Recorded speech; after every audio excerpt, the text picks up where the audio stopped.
diferencia entre la gente que hace biología y quienes hacemos astrobiología es que nosotros vemos a la vida en la Tierra como un ejemplo más de la vida en el universo, y nuestra idea es, en vez de entender como cada detalle de la vida terrestre, es más bien entender cómo podemos generalizarla.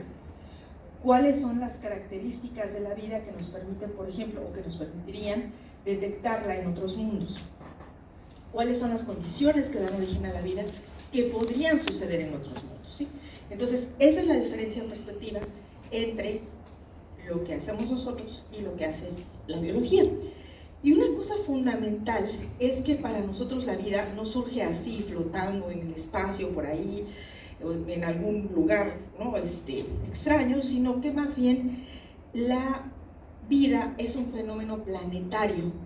Va a suceder en objetos planetarios, que pueden ser satélites o pueden ser planetas, porque allí es donde se dan las condiciones de materia prima, energía, para que pueda organizarse la materia y entonces podamos tener este fenómeno que llamamos vida. Entonces es un fenómeno planetario, así que entonces, pues una de las cosas más importantes pues es entender los planetas y de ahí pues la parte astronómica, ¿no? ¿Cómo se forman los planetas? ¿Qué hace un planeta habitable o no? Y ahí también entra la geología, pero ya no metimos allá la geología, pero hay mucho de geología intrínseco en la astrobiología, porque necesitamos entender cómo funcionan los planetas, por qué nuestro planeta es tan especial, por qué no hay vida en Venus, por qué no hay vida en Marte, por lo menos no hemos encontrado hasta la fecha. ¿Cuál es la diferencia que hace especial a nuestro planeta? Bueno, entonces, uno de los primeros problemas que tenemos es que pues no tenemos una definición de vida. Entonces imagínense, vamos a buscar algo para lo cual no tenemos una definición, ¿no? Y eso pues está complicado porque pues en principio necesitamos entender qué estamos buscando, qué características tiene para poder generar estrategias. Pero podemos generar estrategias y les voy a contar como parte de la charla cuáles son nuestras estrategias, y básicamente son, están relacionadas con dos cosas. Uno es las estrategias para buscar vida así en un sitio directo, ¿no? Si ir y rascarle al suelo y ver si hay, o si pasa un marciano, ¿no? Mandar una nave a Marte, sacar la cámara y ver si pasa un marciano, cosas así. Y la cosa remota, es decir, cuando no podemos tener acceso al lugar, pero entonces lo observamos con telescopios, ¿no? Entonces hay muchas formas. Aquí hay algunos marcadores de vida, que a lo mejor algunos de ustedes los reconocen. Este es un estromatolito, que es una estructura que forman bacterias, pues una estructura macroscópica, pero formada por bacterias. Entonces, esta cosa por sí misma, pues no tiene vida. Es algo que construye la vida, y que construye más la vida, que es unicelular. Entonces, la idea, pues, es encontrar estas cosas que hace la vida cambiando el ambiente. Entonces, una de las cosas que me preguntan es así, ¿y qué va a pasar cuando encontramos vida extraterrestre? Entonces yo les digo, pues no va a pasar nada. Y no va a pasar nada porque tengo un ejemplo. Claro, no había internet en ese entonces, pero yo creo que no va a pasar mucho. Entonces, ¿quiénes han visto esta fotografía antes? El meteorito, ¿no? Que no sea, no. Ustedes ya se saben la plática. No, por favor. Alguien que no sea esa fila y la de enfrente. Bueno, en 1996 la NASA hizo un gran anuncio porque salió un artículo en una revista que se llama Science, o sea, no era la revista Duda. ¿Alguno de ustedes conoce la revista Duda? Ahí era una maravilla. Bueno, porque ¿cómo dice? Lo increíble puede ser cierto. ¿Cómo decía? Bueno, no sé, lo que increíble es la verdad. Esto era una maravilla. Bueno, en fin, no importa. Esto salió en una revista, la revista científica más importante, que además normalmente te dan 4 páginas para hacer tu artículo. A estos les dieron 7 páginas, porque era un anuncio extraordinario. Y el anuncio extraordinario es que habían encontrado, bueno, había un meteorito que encontraron desde 1996, que es el ALH-84. Desde 1984 es el ALH-84001, además tengo que presumir lo que aprendí en el doctorado, es el nombre del meteorito. Y entonces, ese meteorito viene de Marte. Un asteroide le pega a Marte, salen volando cosas al espacio, y una de esas piedras que sale de la superficie de Marte pues un día cae en la Tierra y se queda en la Antártida. Y entonces, en ese meteorito que viene de Marte, encontraron estas estructuras. Y entonces, lo que dice David McKay y sus colaboradores es que, pues esta puede ser evidencia de vida marciana. Que esto a lo mejor es un fósil. Y es un fósil no solamente por esta estructura es piedra, ¿sí? Es un fósil, ¿no? Los fósiles finalmente pues es una huella en una piedra. Esta es una huella en una piedra, y además una huella nanoscópica, o sea, ni siquiera microscópica de microbio, ¿no? Así, chiquita. Esta es más chiquita que un microbio terrestre, digamos, ¿no? Y hay unos compuestos químicos ahí, cosas, bueno, total, que se hace el anuncio, ¿no? Y nadie se enteró. O sea, la ciencia anunció que habíamos encontrado un fósil marciano. ¿Ven? No se enteraron. No, y digo, los chiquitos, pues entiendo, no habían nacido, pero todos los demás ustedes, bueno, entonces nadie se va a enterar. Bueno, entonces, pero lo importante de este ejemplo, después hubo un gran debate, en serio, un gran debate. Y concluimos que esto no es un fósil marciano, es una estructura aleatoria en la roca y no es un fósil marciano. Y entonces, bueno, pues descartamos esto, pero la discusión es, ok, vamos a buscar vida. ¿Qué esperamos? ¿No? O sea, ¿a qué características, qué estamos buscando? Pues eso. Entonces, ese es el problema central de la astrobiología. ¿Cómo vamos a distinguir las cosas que vienen de los procesos biológicos contra las cosas que vienen de otros procesos, como por ejemplo los procesos geológicos? Ese es el gran tema de la astrobiología. ¿Sí? Y eso es parte de lo que se centra en nuestras estrategias, entender cómo vamos a distinguir la vida en el sistema solar y fuera del sistema solar. Entonces vamos a empezar por la vida en la Tierra, porque les decía que no tenemos una definición de vida. Este es el único planeta, se los presento, la Tierra, en donde sabemos que hay vida. Y la vida en la Tierra tiene varias características. Sabemos que surgió hace unos 3.500 millones de años. Entonces, para que lo pongan más o menos en perspectiva, el Sol tiene 5.000 millones de años. La Tierra tiene 4.500 millones de años. Y luego, la vida surge 1.000 millones de años después de que surge la Tierra. O sea, de que se forma la Tierra. Y en ese entonces, este era más o menos el escenario. No es una foto, no la tomé yo, no es una imagen como pensamos que era, que resume más o menos las cosas más importantes. Había agua líquida en la superficie, había un montón de actividad volcánica, la luna se acababa de formar, entonces una cosa enorme en el cielo, la luna se está alejando, y entonces era una cosa enorme en el cielo en ese entonces. Había una gran cantidad de impactos que eran los remanentes de la formación del sistema solar, que les voy a contar cómo es eso, y en ese ambiente es donde surge la vida en la Tierra. ¿Es esto suficiente para que se forme la vida? ¿Cualquier planeta con estas características va a iniciar procesos que den lugar al origen de la vida? No tenemos idea.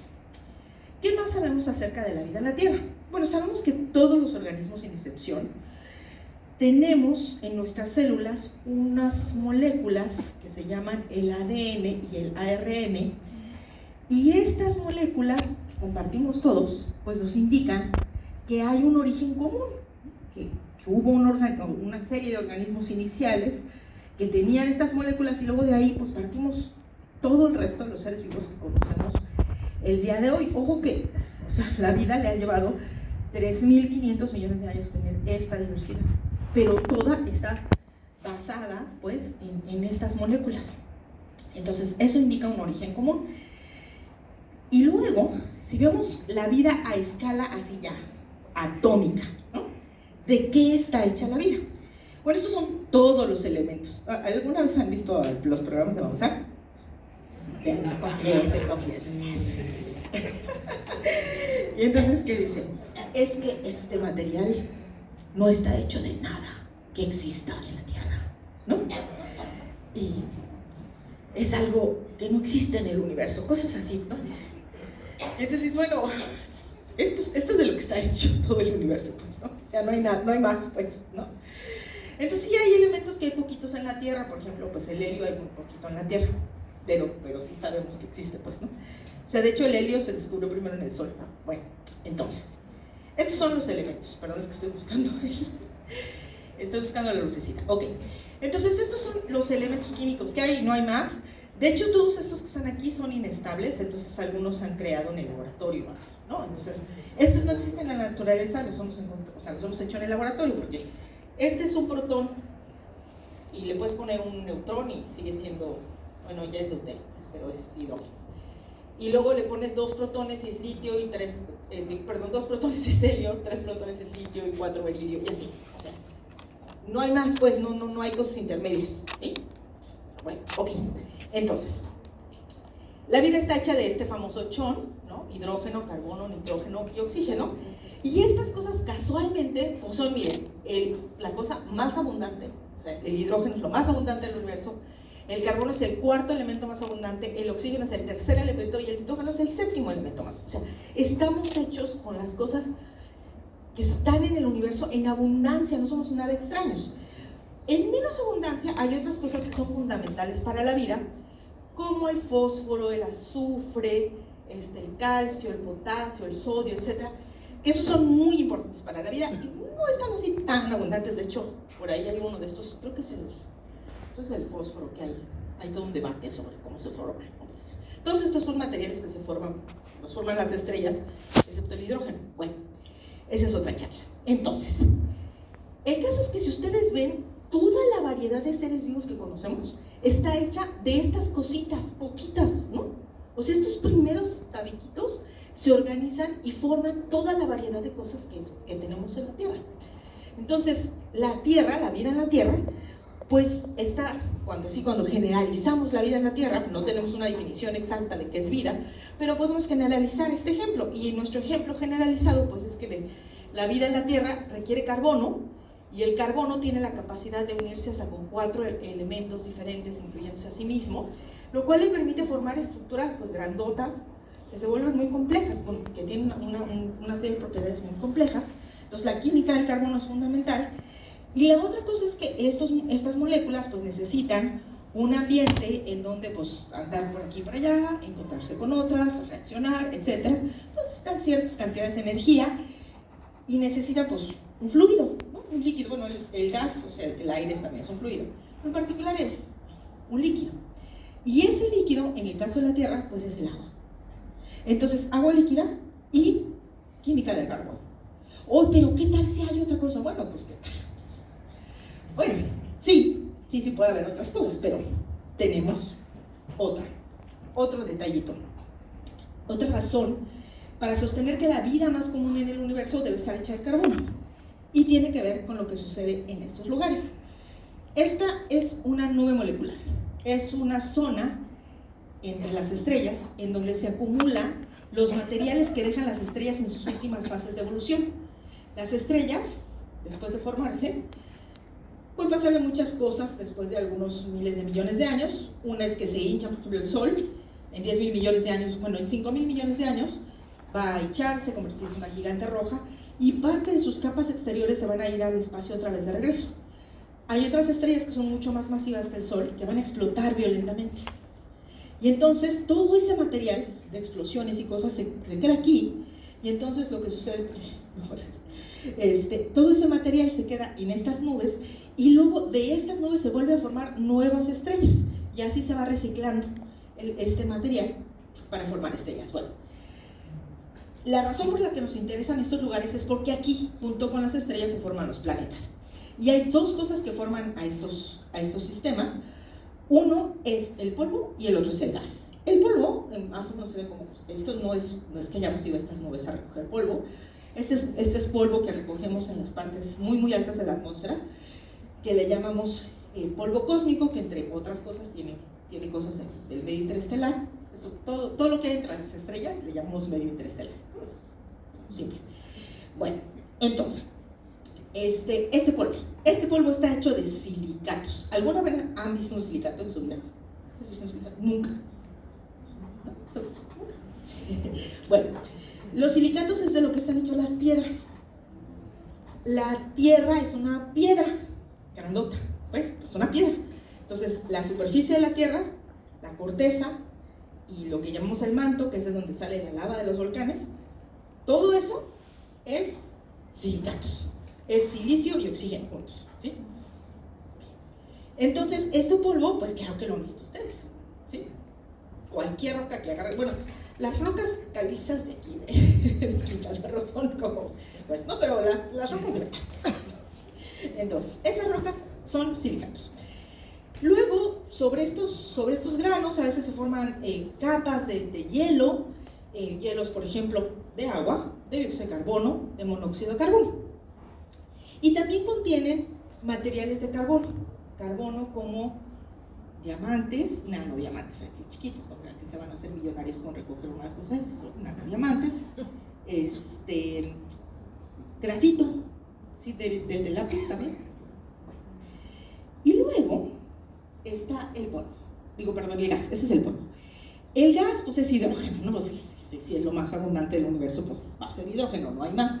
Pero también tiene otras cosas, por ejemplo, monóxido de carbono, agua en forma de vapor y moléculas orgánicas, es decir, moléculas hechas de carbono, hidrógeno, nitrógeno. Y esas son, pero montones, hemos detectado, hasta ahorita hemos identificado más de 200 moléculas que son moléculas orgánicas ahí flotando en el espacio, que se forman por reacciones químicas con la radiación ultravioleta, los rayos cósmicos, que son partículas de muy alta velocidad que atraviesan todo el espacio. Entonces, allí se forman moléculas orgánicas. No hay necesidad de que intervenga la vida. Son moléculas de carbono que se forman, ¿no? Además, aquí, déjenme decirles que estos son los lugares más fríos del universo. La temperatura es 10 grados arriba del cero absoluto. El cero absoluto son menos 273 grados centígrados. Los 10 graditos arriba, así están estas cosas. Bueno, excepto si te acercas mucho a una estrellota, pues, pero si no, son 10 Kelvin. Y son lugares, bueno, muy densos comparados con el resto del medio interestelar, pero en estas condiciones se forman las moléculas orgánicas. Bueno, ¿qué pasa? Estas nubes moleculares, de pronto, pues, ya ven, no son homogéneas, ¿no? Pues, son así. Y entonces, de repente, en una se acumula suficiente material para que se colapse. Y entonces se colapsa la nube, ese pedacito de nube, y forma un disco. Esto que ustedes ven aquí es un disco protoplanetario. Entonces, esto negro es el disco. ¿De qué está hecho el disco? Pues de polvo y gas, ¿no? Ahí está. Y aquí, esta lucecita roja, que está aquí, es la estrella que se está formando. Ahí adentro se va a formar la estrella. Y ese disco, esto está visto en el visible, por cierto, por eso vemos, porque pues, a través del polvo no vemos, ¿no? Entonces se ve negro. Entonces, lo que sucede, esta sí es una foto, pues esto es foto. Esta es una imagen artística de cómo sería ese disco protoplanetario.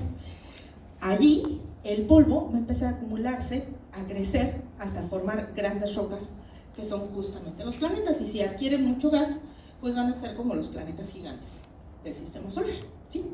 Y si no adquieren suficiente gas, pues van a ser como la Tierra, o Venus, o Marte. Bueno, entonces, las estrellas y los planetas se forman juntos, en lugares donde estas cosas son comunes. Entonces, ¿qué esperaríamos de la vida? ¿Que se forme de alguna cosa rara? ¿De los que hay 3 moléculas en el universo? ¿Cómo? ¿Por qué? Bueno, en fin. Entonces, la respuesta de por qué carbono y agua es esta. Entonces, vamos a ver. Ya sabemos más o menos lo que estamos buscando, ¿no? Carbono y agua. Ok. Entonces, vamos al sistema solar y empezamos por Marte, el vecinito de acá enfrente. Marte, pues es esta cosa que es quien inicia, de hecho, la astrobiología, así ya como un programa, ¿no? De búsqueda. Es el primer planeta en donde mandamos una nave, específicamente el primero y el último, ¿no? O sea, el último porque no hemos vuelto a hacerlo, pues, no porque ya nunca jamás, sino porque es el último en el que lo hemos hecho, con una misión que se llama la misión Vikingo. Y entonces, cuando empezamos a ver Marte, pues Marte cambiaba de colores y luego detectamos que había estas capas polares, ¿no? Y entonces era como, hay vida, bueno, hubo a principios del siglo pasado, hay civilización, una civilización marciana. Y luego nuestras ideas fueron cambiando poco a poco, hasta que pues supimos, ¿no? Ya visto, pues que es un desierto helado, pues, ¿no? No hay nada. O sea, ni una cucaracha marciana pasó por ahí, cuando ya sacamos la cámara y todo. Pero encontramos cositas interesantes, o sea, aparte del desierto, mucha piedra. Todas esas piedras que ven ustedes ahí son silicatos, son basaltos. ¿Ven? Todo eso. Bueno. encontramos que pues Marte había tenido actividad volcánica en el pasado y además había tenido agua líquida, el agua que formó estas cosas. Para que haya agua líquida se necesita que haya presión atmosférica, además de temperatura, se necesita presión atmosférica y temperatura. Entonces, lo que significa esto es que la atmósfera de Marte, que hoy en día es una mugrecita así delgadita, pues de nada, de dióxido de carbono, pues antes era una atmósfera más densa. Y esta cosa que hace frío de 50 grados centígrados bajo cero, que es como lo que aguantan los pingüinos en el polo sur. Sí, bueno. ¿Los pingüinos están en el polo sur? Sí. Sí. Es que yo sé que solo en un lado son todos los osos polares y en el otro los pingüinos. Pero siempre se me voltea la tierra y no sé dónde está. Bueno, entonces, está frío pues, pero digamos así, no súper helado, pero está frío. Pero así no hay agua líquida, pues, ¿no? Entonces, para que hubiera agua líquida, pues teníamos que tener otra atmósfera. O sea, otra atmósfera mucho más densa, pues, la misma composición, pero más densa. Bueno, ¿qué le pasó a Marte? O sea, ¿cómo pasó de este planeta con volcanes, con agua líquida, con una atmosferota y todo? Bueno, resulta que es muy chiquito, es así, muy, muy pequeñito. Y entonces lo que pasó, pues, fue nomás que es muy pequeño, perdió su atmósfera. O sea, nomás así, se le fue. Y entonces, pues conforme perdía su atmósfera, se fue enfriando y pues su agua entonces se congeló y quedó pues sobre todo en los polos. Parte de ese hielo también es hielo de dióxido de carbono. ¿Surgió la vida en Marte o no? Mientras estaba eso, pues no sabemos, no tenemos idea. Yo, la verdad, yo digo que ya no se encontrará vida en Marte. Pero hemos estado en eso, pues, ¿no? Tratando de entender. Si surgió vida, la vida, ¿dónde está? ¿Dónde hay la evidencia de que surgió la vida? Hasta ahorita no tenemos evidencia de vida en Marte. Tenemos evidencia de que hubo las condiciones para que surgiera la vida. Y esta es una cosa interesante, o sea, puede haber un planeta en donde haya las condiciones para que surja la vida y que no haya vida. Bueno, puede suceder. Y luego tenemos, de las cosas del sistema solar así más interesantes, pues, ¿no? Tenemos un grupo de objetos que les llamamos los satélites helados, del cual Europa es pues el satélite helado, digamos, como característico, ¿no? Entonces, ¿en qué consisten los satélites helados? Ay, le voy a picar allí para que de vuelta, ¿hay alguien allá arriba? Para que de vuelta mi Europa. Gracias. Bueno, entonces Europa es una luna de Júpiter y se ve así, miren, qué bonita. Bueno, entonces eso que ustedes están viendo ahí es una capa de hielo de agua, hay hielos de muchas cosas, pues es hielo de agua, y está toda fracturada porque el jalón gravitacional de Júpiter está canijo, ¿no? Entonces jalonea a esta luna y entonces se va quebrando el hielo. Y lo que sospechamos es que debajo, tenemos evidencia, pues, campo magnético, bla, bla, bla, no les voy a aburrir con esos detalles, pero la estructura interna de Europa es un núcleo de hierro, como de la Tierra, hierro y níquel, luego un manto, les estoy arruinando la sorpresa, luego un manto de silicatos, ¿sí? Piedras, manto de silicatos, y luego un océano de agua líquida, ¿sí? Y luego, bueno, viene la capita de agua congelada. Las lunas heladas son más o menos así, tienen estas zonas internas en donde tienen océanos, y si yo les digo, bueno, es que requerimos agua líquida, pues aquí hay agua líquida, ¿sí? Fuentes de energía, bueno, pues hay partículas aceleradas por el campo magnético de Júpiter, hay además, a lo mejor podría haber volcanes submarinos, y podríamos tener sistemas como los sistemas de las ventilas hidrotermales aquí en la Tierra, en donde hay pues estas chimeneas que tienen un montón de materiales, de minerales, que pueden alimentar pues a un montón, pues a todo un ecosistema, ¿no?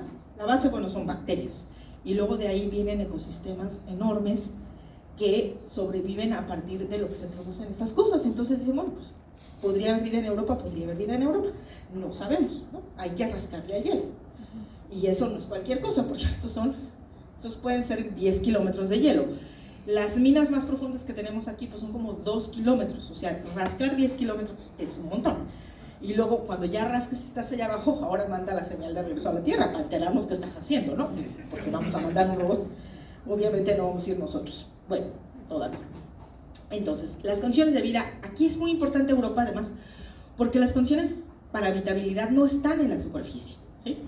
Sino que están allá abajo en ese océano, pues, o en el océano, o en la interacción entre esta superficie y el océano. Bueno, ok. Vámonos a otros sistemas planetarios. Vámonos fuera del sistema solar.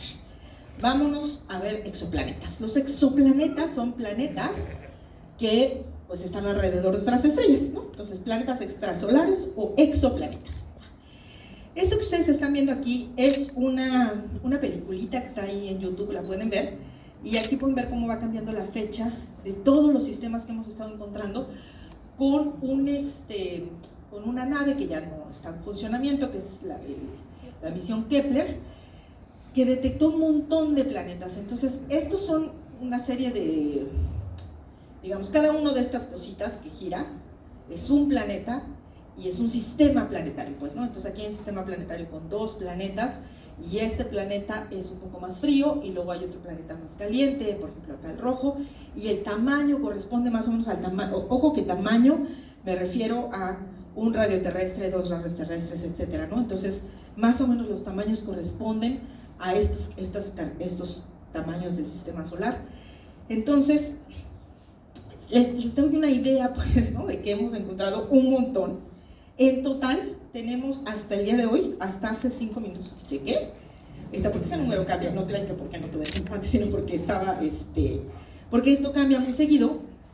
Hay casi 5.500 exoplanetas detectados hasta el día de hoy. Si quieren ver, aquí, esta es una de las páginas en donde pueden ver cuántos exoplanetas llevamos. Hay otra página que se llama exoplanet.eu, que también pueden revisar en donde están todos los exoplanetas. Bueno, de esos, queremos planetas potencialmente habitables, ¿sí? Bueno, pues ya habíamos dicho, agua líquida, ¿no? Bueno, ¿qué hacemos para que haya agua líquida? Bueno, pues hacemos, para que haya agua líquida, ponemos al planeta en un lugar alrededor de la estrella en donde reciba la cantidad suficiente de energía para que haya agua líquida, para que esté calientito el planeta. Pero ¿qué creen? Por ejemplo, si la Tierra le quitamos toda la atmósfera, que la Tierra es habitable, no es como está, ¿verdad? Hasta ahorita, digo, quién sabe el rato, pero ahorita. Y entonces le quitamos toda la atmósfera y la Tierra, su temperatura va a bajar como 30 grados centígrados. Su temperatura promedio, pues, ¿no? Ahorita es como 15 grados centígrados y subiendo, va a estar como a menos 15 grados centígrados la temperatura promedio de la Tierra, sin atmósfera. Porque lo que hace la atmósfera es que guarda el calor de la Tierra en un efecto que se llama, del calor del Sol, perdón, en un efecto que se llama efecto invernadero. Bueno, el efecto invernadero es lo que hace habitable un planeta. Un planeta requiere una atmósfera con efecto invernadero para guardar la luz de la estrella. Y además la atmósfera se requiere porque esa es la presión que se ejerce sobre el agua para que no se evapore, ¿sí?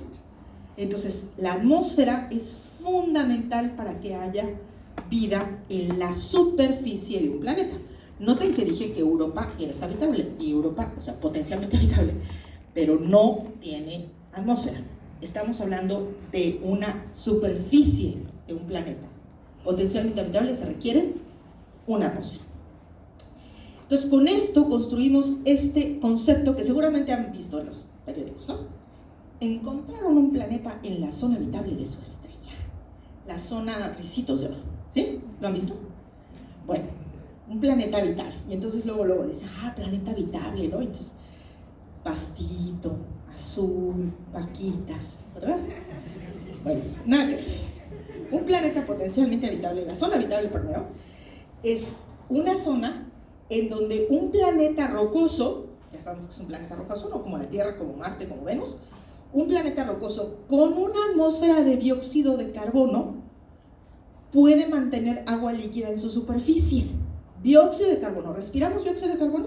¿Alguien aquí respira dióxido de carbono? No. Porque ya debería estar ahogando. Bueno, no. Esto no es un planeta habitable para humanos. Esto es muy importante. Luego les hice un meme para que se acuerden de eso, pero ¿planeta habitable para humanos? No. ¿Sí? Es un planeta habitable en general porque dióxido de carbono era lo que tenía la Tierra al principio. Dióxido de carbono es lo que tiene Marte, Venus. ¿Por qué? Pues porque los volcanes producen dióxido de carbono. Es una cosa geoquímica, pues, ¿no? O sea, dióxido de carbono. Bueno, esta es nuestra definición de zona habitable, y entonces requerimos pues que el planeta esté en ese lugar, que sea rocoso, que tenga, ¿no?, una serie de cosas para considerar que el planeta sea potencialmente habitable. ¿Ustedes saben leer? ¿Ya lo leyeron? Voy a proseguir. Bueno, por eso ya se los conté, nomás es para resumir, ¿no? Si a alguien le dejaron la tarea, ya puedo tomar la foto. Ya está, es como el señor que le dejaron la tarea. Bueno, muy bien. Entonces, una pregunta. ¿En qué galaxia están los exoplanetas? Porque, ¿no? Ya saben, estamos buscando vida en el universo. Así. Bueno, este es el disco de la galaxia. Nuestra galaxia es un disco, así como un huevo frito. Así. Y aquí está la yemita, miren. Esta es la yemita, este es el núcleo de la galaxia. Y luego, la galaxia es mucho más grande, tiene un halo de materia oscura, pero este es el disco en donde está la mayor parte de las estrellas. Y entonces, nosotros estamos aquí. Bueno, esto mide 100.000 años luz, por cierto. O sea, a la luz le toma 100.000 años ir de un lado a otro de la galaxia. Viajando, echen la mocha, 300.000 kilómetros por segundo. Bueno, ahí está. ¿Ya vieron? ¿Ya se vieron? ¿Sí? Ahí está. Bueno, ahora. ¿Dónde están los exoplanetas que podemos detectar? Allí. ¿Sí? Ese es el vecindario solar. Ahora, aquí hay 400.000 millones de estrellas en la galaxia. No sé, 100.000 más, 100.000 menos, ¿no? No nos ponemos de acuerdo. Pero créanme que en ese poquito hay un montón de estrellas, ¿sí? Para entretenernos de aquí a lo que dure la humanidad, que no va a ser mucho igual. Entonces... No, pero no es mañana, pues.